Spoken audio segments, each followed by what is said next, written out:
de coronavirus avec l'annonce d'un troisième cas de décès d'un médecin.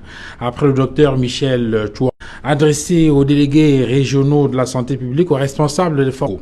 Pourtant, observe le ministre de la Santé publique, tous ces services sont gratuits.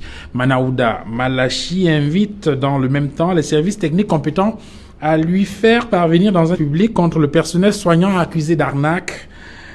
Accusé donc d'arnaquer les malades du coronavirus au moment où on signale le décès d'un troisième médecin décédé du coronavirus.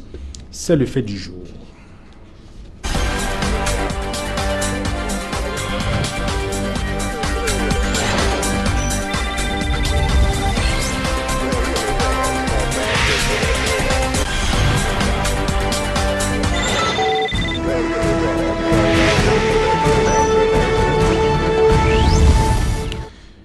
Madame, Monsieur, bonsoir une fois de plus et bienvenue à ce magazine quotidien. Invité donc sur ce plateau ce jeudi 16 avril 2020 pour commenter les sujets qui ont été annoncés. Donc, Maître Julius Sachou, bonjour, bonsoir. Oui, bonsoir Duvel.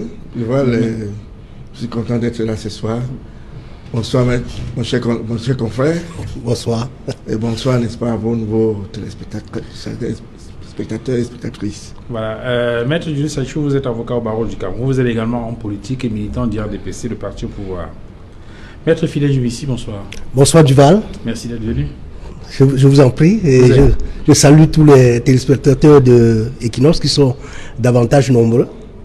Une émission qui est devenue très importante et très courue et qui participe à la formation politique de nos concitoyens. Et là, je suis très content. Je peux féliciter Equinox pour cette initiative. Et je saisis également l'occasion pour adresser mes sincères condoléances à Equinox pour la disparition de l'une de ses collaboratrices que j'ai connue, toujours dans le cadre des interventions ici à Equinox. Merci, Maître Fidèle Juvissi. Vous êtes avocat au barreau du Cameroun, homme politique, militant, cadre du mouvement pour la renaissance du Cameroun. Nous pourrons donc avoir également dans cette émission en direct du Canada un avocat que nous allons bien évidemment contacter pour participer à cette émission. Maître Quignet est avocat, il exerce au Canada. Et avec un peu de chance, donc, nous pourrons l'avoir dans le courant de cette émission. Maître Julius Sachou, on a appris ce jeudi cette lettre circulaire signée par le ministre de la Santé publique qui s'adresse aux délégués régionaux de la santé publique, aux responsables de formation sanitaire publique, entre autres, une correspondance, une lettre circulaire dans laquelle il indique qu'on lui a rapporté que des patients du Covid sont, entre griffes, arnaqués, en tout cas qu'on leur prend de l'argent pour des soins qui sont supposés être gratuits. Il attire dans l'attention de ses responsables sur ces questions-là et par le même temps, il invite les services techniques compétents à lui faire parvenir leurs besoins dans les 48 heures qui suivent donc cette annonce pour qu'ils puissent les prendre en compte pour permettre effectivement donc une prise en charge efficiente et complète de ces malades du coronavirus. Alors, comment est-ce qu'il faut comprendre cela? Le ministre de la Santé publique, comment on va dire ça, siffle la fin de la récréation? Oui, je commence d'abord par joindre mon confrère pour dire mes condoléances à Equinox pour la perte, n'est-ce pas, d'une animatrice qui était très bien écoutée et suivie à la télé. Et je dis, je pense que sa famille, n'est-ce pas, Dieu va écouter sa famille pour que son âme reste en paix. J'ai pitié du ministre de la Santé, parce que ça c'est un monsieur qui est en train de faire son mieux pour que les Camerounais, n'est-ce pas, puissent affronter cette pandémie, pour que les Camerounais puissent être un peu à l'aise en sachant que un ministre en place est là pour faire ce qui est nécessaire pour nous tous. Et il y a des fonctionnaires véreux, les Camerounais véreux, qui ne voient pas ces sacrifices, qui ne voient pas, n'est-ce pas, l'étendue, n'est-ce pas, de cette pandémie, et veulent à tout prix transformer ça, n'est-ce pas, à un commerce pour faire de l'argent. Moi, je trouve ça aberrant. J'ai pitié de ces ministres, parce que malgré tout ce qu'il fait, Les gens sont en train de le faire pour me démontrer que lui, seulement, ne vaut rien. Il faut imaginer comment les Camerounais ne s'aiment plus. Pourquoi, n'est-ce pas, on voit un Camerounais qui est en situation, n'est-ce pas, de détresse. Au lieu, n'est-ce pas, de prendre soin de lui, on lui demande de l'argent. Très souvent qu'il y a mais de votre point de vue, pourquoi est-ce que ces personnels de santé prennent de l'argent aux malades du coronavirus pour s'occuper d'eux, alors qu'ils savent très bien que les services sont gratuits? C'est de ça que je parle, cette irresponsabilité de certains fonctionnaires véreux. C'est pas normal. C'est pour ça que le ministre, n'est-ce pas, est en train de prendre les mesures maintenant pour remédier ça. C'est pas normal. Il faut d'abord prendre un être humain avant de penser même à ce qu'il peut vous donner comme compensation ou bien comme l'argent pour vous compenser pour faire votre travail. Au Cameroun, les gens ont choisi de devenir des infirmières. Ils ont choisi de devenir des médecins. Ils doivent assumer leur rôle. Ça, c'est ça le rôle. Ils sont là au service du peuple. Ils doivent servir le peuple. Parce que en ces matières, quelqu'un qui est malade vient dans un hôpital, on a l'obligation de le soigner d'abord, avant de chercher à savoir s'il peut payer ou pas. Mais le simple fait qu'on voit quelqu'un qui a ce Covid-19, il vient chez vous. Peut-être très souvent, ces malades n'arrivent même pas à parler. Au lieu de prendre soin d'eux, n'est-ce pas, pour assurer qu'ils sont bien, on commence à là. Ça, c'est de l'arnaque. C'est de l'arnaque. Et vous savez, le ministre ne peut pas être un peu partout. On doit compter sur la bonne volonté de tous les Camerounais de faire bien leur travail. Mais Maître Fidèle Dumissi, les agissements de ces personnels de santé. Oui, même si on y voit de l'indiscipline, il ne faut pas oublier que le personnel de santé, depuis plusieurs décennies, se plaint des conditions de travail. Il y a plusieurs fois que ce personnel a organisé les mouvements d'humeur, qui a organisé des grèves pour revendiquer l'amélioration des conditions de leur travail. Et que le gouvernement en place est resté sourd et n'a pas fait des efforts pour que les conditions de travail soient améliorées. Et à l'état actuel, avec la pandémie, on note qu'il y a un surcroît de travail. Parce que les malades affluent tous les jours. Et en plus des malades d'autres malades, devaient trouver une solution. Et c'est bien, comme le ministre vient de dire, de demander qu'on lui adresse la liste des besoins pour qu'il puisse résoudre. Donc ça veut dire qu'il y a un problème. Il y a un problème auquel on n'a pas pensé résoudre le plus tôt possible. Et cela démontre la cacophonie qui est à la tête du pays. Et ça démontre les défaillances. On a vu au Sénégal, où on a le président Macky Sall a indiqué qu'il y avait 1700 milliards. En Côte d'Ivoire, on a vu plus de 1000 milliards. Au Niger, plus de personnel de santé. Parce que pour que le personnel de santé puisse faire face à ces situations, il faut de la motivation. Motivation parce qu'il y a plus de travail que d'habitude. Donc il y a ce qu'on appelle, les personnels vont connaître ce qu'on va appeler les heures supplémentaires. Ils vont souvent travailler plus qu'auparavant. Et de deux, ils sont exposés au risque. Le risque est multiplié, cette fois-ci avec cette pandémie. Donc il y a le risque métier. Et quand il y a un risque métier, il faut une prime pour ce risque-là. Donc, puisque nous sommes dans une situation de guerre sanitaire, que tout le sud-ouest, vous pouvez imaginer les sommes colossales qui ont été envoyées là-bas pour faire la guerre, et vous pouvez imaginer jusqu'à quel point les soldats, les militaires sont bien traités. Et vous voyez maintenant que pour ce qui est de notre santé, on abandonne. Il y a un abandon total. Donc, nous pensons que ce gouvernement ne prend pas place. Un fonds de santé. On a également des médecins qui décèdent. Il y a un troisième cas de médecins qui viennent de décéder. On les voit au fond de lutte contre le coronavirus. Et lorsqu'on interroge ces médecins, très souvent, ils indiquent que les conditions dans lesquelles ils travaillent ne sont pas les meilleures en termes d'infrastructure et puis en termes même de leur propre protection, de leur propre sécurité.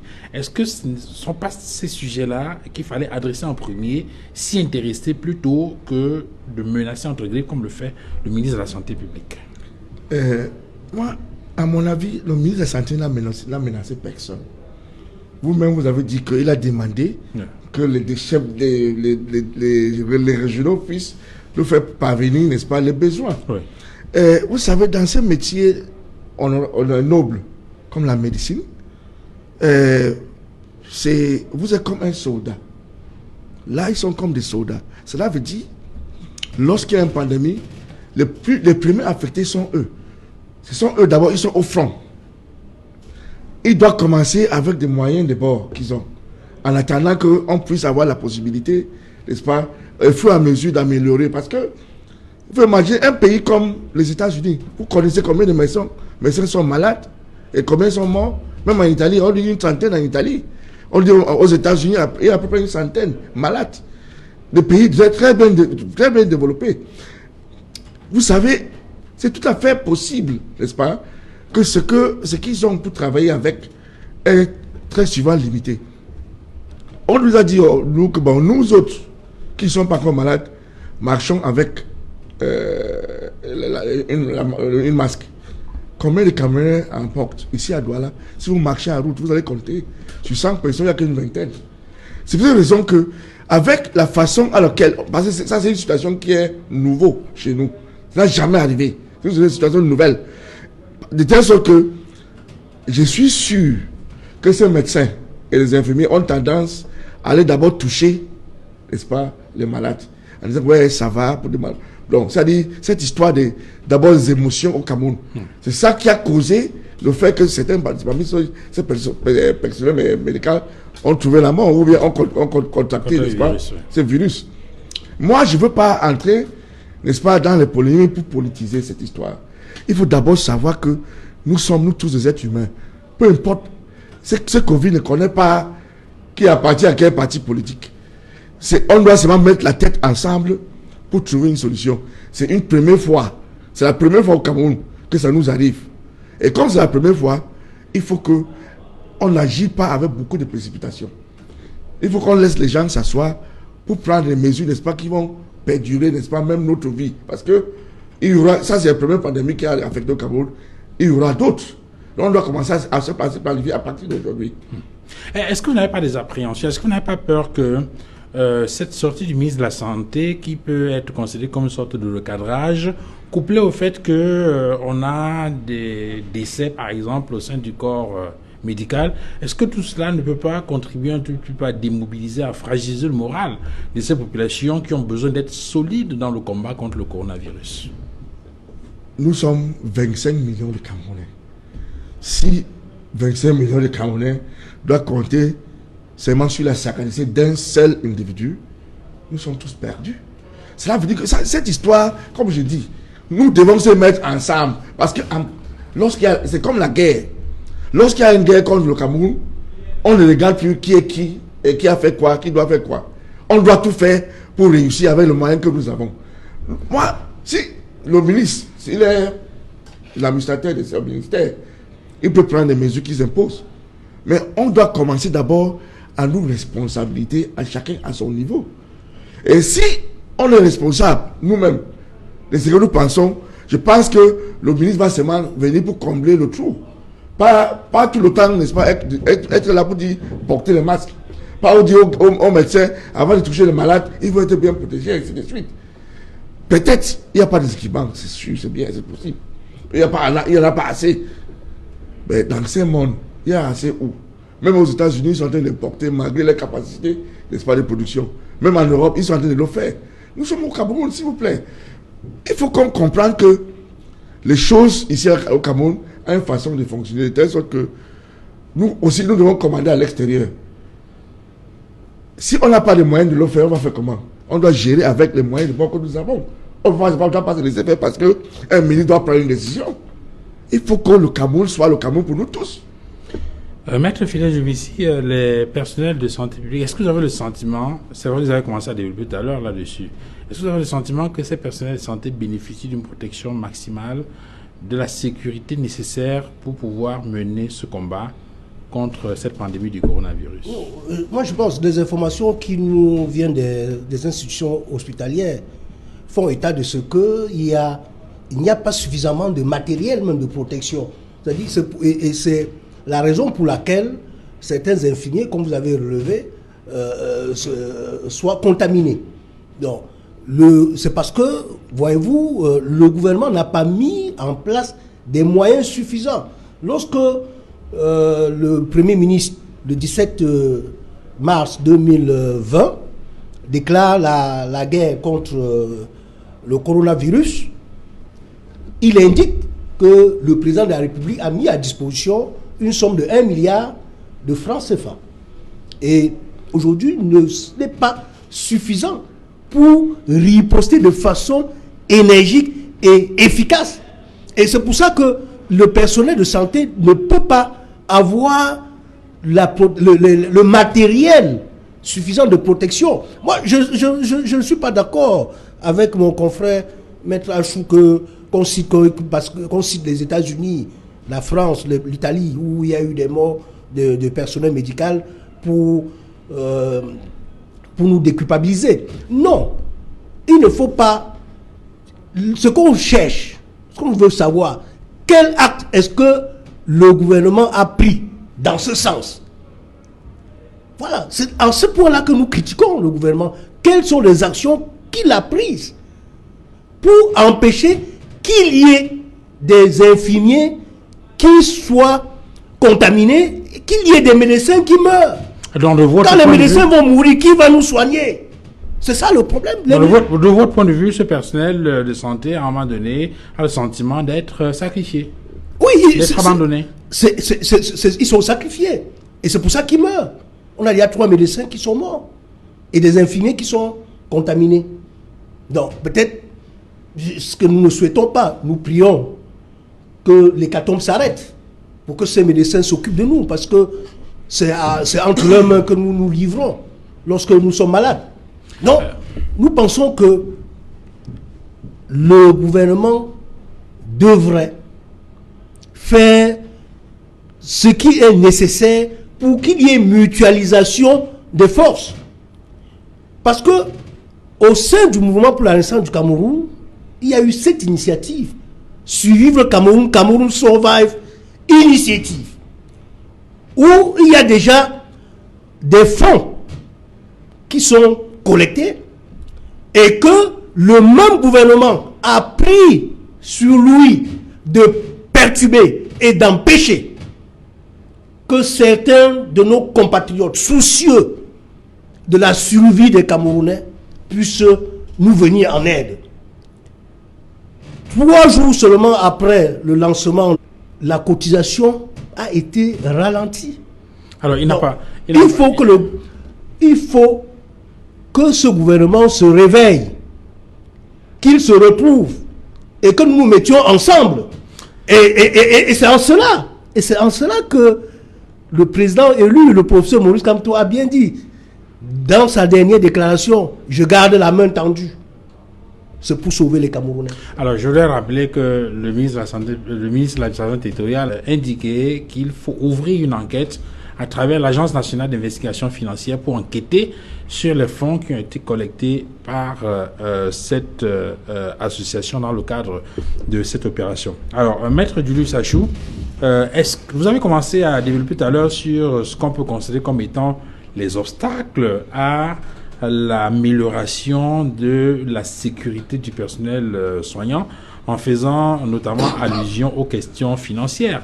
Est-ce que les obstacles financiers seuls peuvent justifier les difficultés que l'État du Cameroun éprouve à protéger suffisamment ses soldats dans la lutte contre la pandémie du coronavirus? Le Sénégal avait fait un budget de, je crois, 700 milliards. Oui, 700 milliards. L'autre, il n'y a rien. Le Cameroun ne fonctionne pas comme ça. C'est ce que je vous dis. Il faut, même le Gabon aussi vient de demander des centaines de millions malgré les propositions de l'argent. Il faut noter, le Cameroun est un pays extraordinaire. Dans le sens que on a des intelligences partout. Dans l'opposition, au milieu et dans le gouvernement. De telle sorte que, avant de prendre certaines décisions, il faut qu'il nous faut. Le médecin doit être le tout premier genre à être protégé. Ils aussi sont censés connaître mieux que vous tous. Parce qu'ils savent pour se protéger, ils ont besoin d'infrastructures, ils ont besoin des gants, ils ont besoin de... Nous sommes là que nous partons. Bon, nous marchons avec le masque long, que son président a essayé d'aider les Camerounais et il n'a pas pu. J'ai toujours dit, la loi dit que lorsque vous voulez faire appel au public, n'est-ce pas, il y a des règles, il faut seulement suivre ces règles. Qu'est-ce qui coûte à MRC faire une demande d'autorisation? Au ministre de la T. Il ne veut pas. Nous savons, parce qu'ils ont publié qu'ils ont 500 000 euros, n'est-ce pas, dans un compte en Allemagne, en Europe. Pourquoi pas faire comme Eto et les autres? Acheter des masques, hein? Acheter des matériels. Là-bas, parce que ainsi qu'on cet argent, cela n'a rien à faire avec le compte qu'on a ouvert ici. Acheter des matériels, faire distribuer, comme ils sont des bénévoles, il y a beaucoup de Camerounais bloqués partout en Chine, en Côte d'Ivoire et autres. Il faut les faire transporter. Pourquoi vous voulez à tout prix faire des conflits avec même la loi? Parce que, ce que les gens oublient, lorsque vous avez votre argent dans votre poche, vous voulez aider les Camerounais, vous n'avez pas besoin d'autorisation. Mais lorsque vous voulez appeler au Benskiner, viens cotiser, l'État doit veiller à ce que cet argent et l'espace soit bien géré. L'État doit autoriser ces gens de mouvement pour que vous puissiez aller vers le peuple demander l'argent. Vous êtes qui pour demander? L'État a créé que bon, si vous voulez le fonds, voilà un fonds qui est créé. Vous dites que vous n'allez jamais mettre de l'argent dedans parce que vous n'avez pas confiance à l'État. Et en même temps, le même parti politique écrit que il faut à l'Assemblée, qu'on ne reconnaît pas l'État, mais chaque fois il faut écrire à l'Assemblée pour demander, on constate l'absence d'un président. Tout ça c'est quoi? Si vous voulez, monsieur MRC, si vous avez l'argent, vous n'avez pas besoin d'autorisation si c'est votre argent. Si c'est l'argent cotisé par les membres de MRC, on n'en a pas besoin d'autorisation. Mais si c'est le public, le gars qui monte sur le Benskiner là, que vous voulez demander qu'il vienne cotiser là, l'État doit veiller à ça. C'est ça que vous ne voulez pas faire comprendre au peuple. Alors, Maître Philaire-Djoubesi, qu'est-ce que vous allez faire? Vous avez cotisé il y a 300 millions de francs CFA et vous avez indiqué que le ministre de l'AT a perturbé l'opération. Qu'est-ce que vous allez faire? Vous allez donc suspendre l'opération puisqu'elle est perturbée et dégager ces fonds-là pour venir en aide aux populations dans dans les couloirs qui vous ont été proposés par Maître Julius Achou et d'autres, ou bien vous allez malgré tout persister et continuer à collecter cet argent? Duval, je veux dire à l'attention de vos téléspectateurs que l'opération ne s'est pas arrêtée.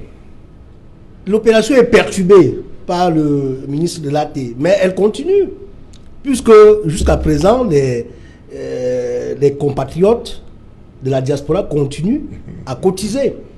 Et s'agissant de ces fonds, le président élu, Maurice Kamto, a bien indiqué ce qu'on fera. Il a dit que dans les jours qui viennent, il va mettre en place des délégations, des commissions qui vont descendre sur le terrain et qui vont procéder à la distribution des masques, distribution de gel hydroalcoolique et venir et assister les Camerounais, assister le personnel médical et fournir, doter même les institutions sanitaires de matériel nécessaire, de matériel médicaux nécessaire pour combattre la pandémie, c'est-à-dire les respirateurs, l'oxygène et autres.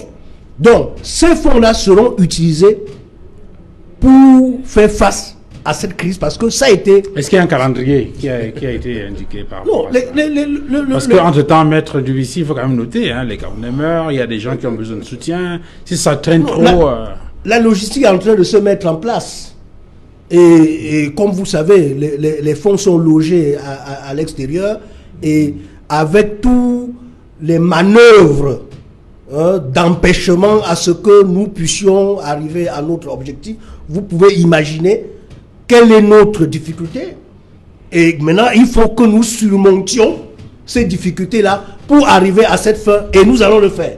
Alors, ce n'était pas le sujet, hein. On va avancer sur un autre thème, toujours en rapport avec, peut-être toujours en rapport avec la situation actuelle, mais on a appris hier que le président de la République, Maître Julius Achou, a désigné le professeur Joseph Ouna comme membre du Conseil constitutionnel. Il remplace Foumaman Akam, qui était membre de ce conseil et qui est décédé il y a quelque temps. Au regard des faits d'armes, de cette tombe de science qui a quand même marqué le droit au Cameroun en travaillant dans pas mal de domaines, on se souvient de ses empreintes sur la Constitution du 10 janvier 1996. On se souvient également de son passage au comité de normalisation, entre autres. Est-ce qu'aujourd'hui, on peut penser que Joseph Ouna peut révolutionner le fonctionnement ou le Conseil constitutionnel? Vous devez noter qu'à l'ère actuelle au Cameroun, il n'y a pas plus mieux que lui en la matière. Il est encore lucide, il a encore tous ses sens, et avec l'âge, il a mûri avec la sagesse pour quelqu'un qui est du Sud, et il remplace quelqu'un qui est décidé du Sud. C'est tout à fait normal. C'est la balance que le chef d'État a cru devoir, n'est-ce pas, exprimer, pour que les gens constatent que au Cameroun, toute personne n'est pas mentie. C'est là-bas où j'ai vu le droit constitutionnel pour la première fois, et qui m'a aussi intéressé. Et il était le plus brillant à cette époque. Et à travers ces livres qu'il a écrits là, en la matière, je constate la façon dans laquelle les choses sont gérées. Oui, c'est vrai que certains indiquent que c'est un homme de science qui est assez droit dans ses bottes pour ce qui concerne notamment les questions de droit, difficilement politique pour ce qui concerne ce genre de situation. Il y a une anecdote en rapport pratiquement modifié, dit-on, après l'adoption même à l'Assemblée nationale du Cameroun, mais avant la promulgation par le chef d'État. Mais la question que j'allais poser, c'est davantage sur la forme. Le professeur Joseph Ouna est présenté comme un militant du RDPC qui n'a pas démissionné. Il entre dans une institution qui est censée être impartiale et non partisane. Est-ce que ça pose pas un problème? Non, vraiment. À ce niveau-là, certaines choses se font avant bien même qu'il prenne service. Parce qu'il doit avoir un dossier qui est vérifiable, même pour la postérité. Moi, je suis convaincu qu'avant... Mais justement, s'il a été contacté longtemps avant, il avait donc cette possibilité, par exemple, ne serait-ce que pour la forme, de démissionner. Quand vous posez comme question, n'est-ce pas, ou des conditions pour satisfaire avant qu'il soit nommé. C'est pas on ne fait pas des choses par hasard. Si vous avez l'occasion de vérifier son dossier, il faut le constater qu'il a démissionné. Maître Félix, si vu cet angle-là... le problème ne se pose pas. S'il a démissionné avant d'être désigné membre du Conseil constitutionnel, il n'y a pas matière à débat. Non, que le professeur Joseph Ouna ait démissionné du RDPC ou pas avant d'être nommé au Conseil constitutionnel, ça ne change rien. Dans les amphis, à l'université, et un matin, le président de la République, Paul Biya, par décret, a fait de lui ministre. Et depuis qu'il est rentré dans le gouvernement de M. Biya, il est sorti il n'y a pas longtemps, du fait simplement que les membres n'ont pas d'affinité politique. Donc il a électoral pour ce qui est de l'élection présidentielle, des élections parlementaires et de référendum. Et en tant que tel, le Conseil constitutionnel doit être composé des membres qui manifestent l'indépendance et l'impartialité. Mais du moment où Monsieur Joseph Ouna doit tout à Monsieur Paul Biya et au RDPC, pouvez-vous imaginer qu'à un seul instant, il pourra être impartial? Il n'est pas différent de Feu Foumaman Akam. Comme mon confrère vient de le relever, il le remplace. Et si c'est pour la connaissance juridique, quand on nommait Feu Foumaman Akam, il était là. Mais on a préféré Foumanakam, peut-être que à l'époque on a pensé que Foumanakam était un peu plus soumis, mais des deux, il n'y a pas de différence parce que monsieur le professeur Joseph Oona est un militant du RDPC et c'est pas à son âge qu'il va changer. Parce que demain, s'il y a contentieux électoral devant le Conseil constitutionnel en présence du professeur Joseph Oona, il va se souvenir toujours de ses camarades. Même pas anciens, puisqu'il reste ses camarades. Il est toujours militant du RDPC. Et il ne peut pas faire preuve d'impartialité et d'indépendance. Maître Julius Achou, c'est vrai que vous avez décrit tout à l'heure la trajectoire du professeur Joseph Oona en indiquant qu'il est un très bon professeur de droit. D'ailleurs, beaucoup de témoignages dans ce sens indiquent que c'est un juriste chevronné. Est-ce que cela suffit est-ce qu'il est en mesure d'apporter un souffle nouveau au Conseil constitutionnel? Est-ce qu'il peut changer la façon de faire? Est-ce qu'il peut rendre... Vous savez que le Conseil constitutionnel est d'ailleurs très critiqué par les formations politiques, notamment pour ce qui concerne son rôle de juge électoral. Est-ce que le professeur Oona est en mesure de faire bouger les lignes au sein du Conseil constitutionnel? Ou bien en réalité, il n'y a pas grand-chose à attendre en termes de révolution au sein de cette institution? Oui, c'est tout à fait normal que une minorité de personnes puissent critiquer le Conseil constitutionnel. Mais à mon avis, ce conseil fait bien son travail. Fait très bien son travail. Et contrairement à ce que mon confrère vient de dire, lorsqu'on parle de l'indépendance, on n'a pas dit que vous ne pouvez pas appartenir même à un parti politique. Mais vous devez être indépendant d'esprit. Moi, je suis indépendant, je suis membre de RDPC, mais je suis indépendant d'esprit. C'est ce qu'on demande. Les gens, n'est-ce pas, de bonne volonté, indépendants, et qui peuvent, n'est-ce pas, faire respecter la loi.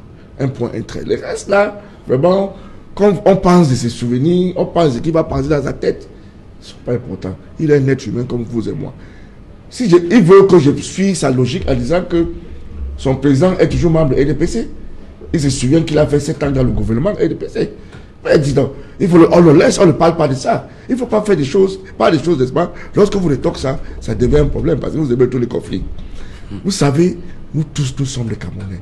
Il faut savoir respecter tout Camerounais qui est nommé ou bien qui est dans un endroit. Je respecte M. Kamto, qui est président d'un parti politique, et je respecte le professeur Joseph Oona, comme on lui a dit, on lui a nommé, n'est-ce pas, pour prendre les fonctions qui vont nous servir. Il faut savoir respecter tout un chacun d'abord. Autrement dit, vous semblez dire, Maître Julius Achou, qu'aujourd'hui, le Conseil constitutionnel, tel qu'il est composé et tel qu'il fonctionne, n'a aucun problème et qui peut être maintenu tel quel. À mon avis, malgré les observations et les critiques qui sont soulignées par les hommes politiques, notamment de l'opposition. Non, je suis tout à fait normal, n'est-ce pas, qu'il y ait des critiques. Nous ne sommes pas au paradis. Ce n'est que chez Dieu que les critiques est interdit. Quand Dieu dit ça, c'est comme ça. Nous sommes pas terre. S'il n'y a pas de critiques ici par terre, on ne peut pas améliorer, n'est-ce pas, la qualité de ce que nous faisons. C'est pour raison que c'est tout à fait normal qu'il y ait des critiques.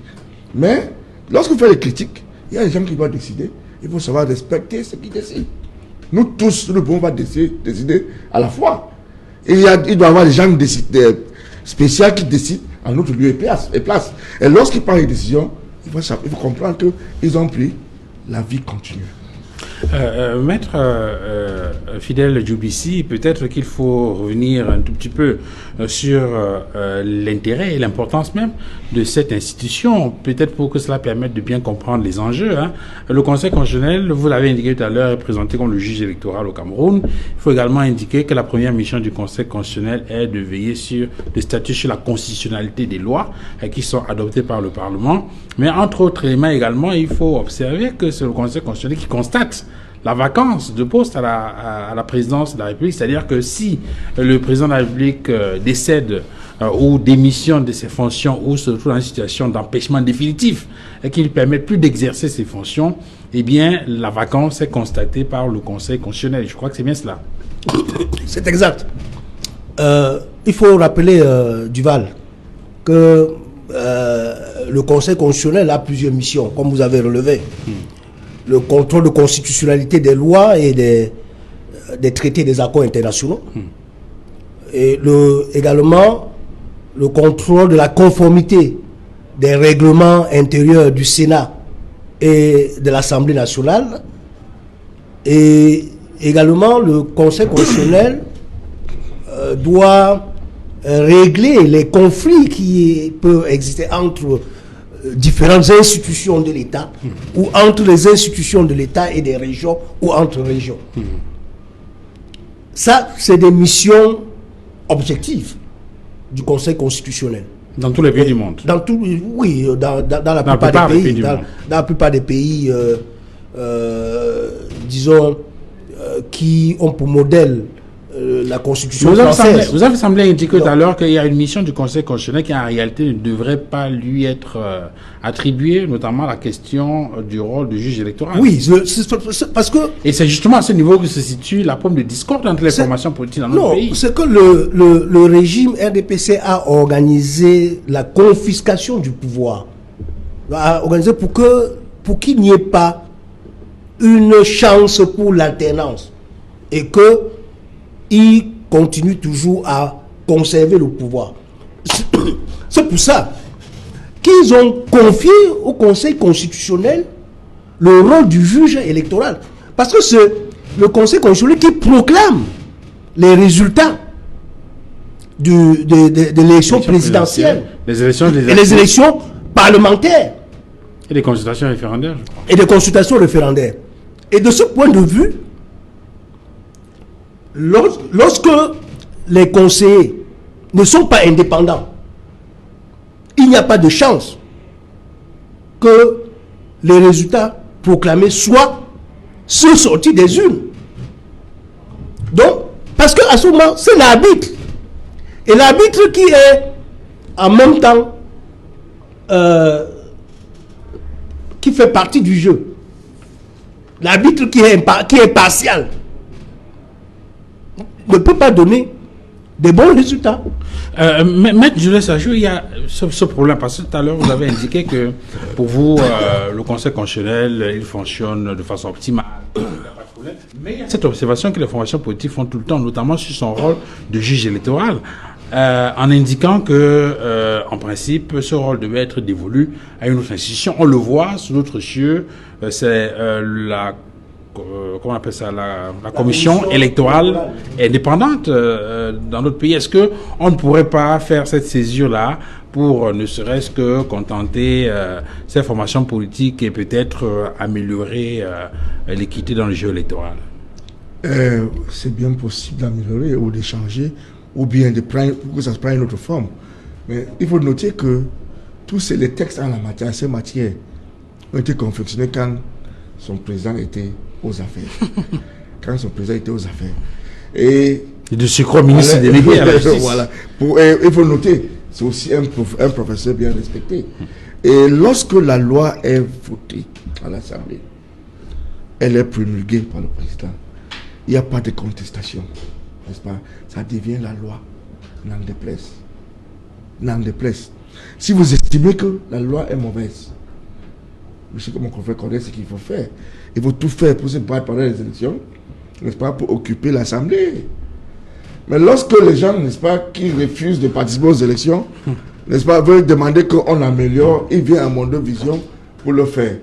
Vraiment, je trouve ça choquant, parce que l'occasion les a été donnée de venir nous montrer au Cameroun ce qu'ils sont capables de faire. Ils n'ont pas pu saisir cette occasion.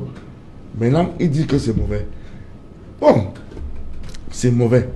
Mais il faut savoir que le Cameroun n'est pas fait pour vivre pour 5 ans. Le Cameroun est un pays qui va vivre éternellement. Si vous estimez qu'aujourd'hui c'est mauvais, vous devez vous battre pour que demain ça soit changé. Maître Fidèle Djibissi, c'est vrai que vous souhaitez que ces attributions-là, par exemple, soient confiées à une commission électorale nationale indépendante, mais on a bien vu que même dans les pays où c'est la commission électorale nationale indépendante qui conduit ces missions-là, il y a toujours des contestations. Et donc, même si au Cameroun, on y allait de cette façon, on ne sera pas forcément sorti de l'auberge. Hein? Oui, même quand il y a la commission électorale indépendante, tout comme chez nous, nous avons les cadres que nous disons qu'il n'est pas composé des personnes aussi indépendantes et imprégnées d'impartialité. Même si il y a la commission électorale indépendante, ça ne peut garantir les élections justes et libres que si les personnes qui composent la commission électorale indépendante sont vraiment indépendants et le pouvoir. Et on a gardé le Conseil constitutionnel comme juge électoral et où on nomme des personnes qui sont soumises, qui vont donner les... C'est pas en tant que...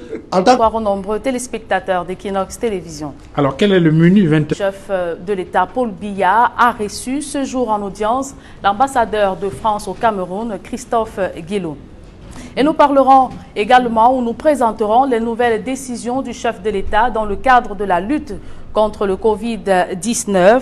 Paul Biya annonce la reprise des cours pour le 1er juin prochain dans tous les établissements scolaires, universitaires, mais également dans les centres de formation et professionnels. Nous parlerons également de cette énième passe d'armes entre le leader du MRC et le secrétaire national à la communication du RDPC. Le professeur Jacques Fam Ndongo qualifie de politique de fiction l'initiative de Maurice Kamto d'avoir écrit ou demandé au président de l'Assemblée nationale de saisir le Conseil constitutionnel pour constater la vacance du chef de l'État. Merci Julienne Berthe Vissaille. Mesdames, Messieurs, chers téléspectateurs d'Equinox ce soir, dans quelques minutes, le journal de 20h avec Julienne Berthe Vissaille. Juste derrière la deuxième partie de cette émission, ce sera le débrief.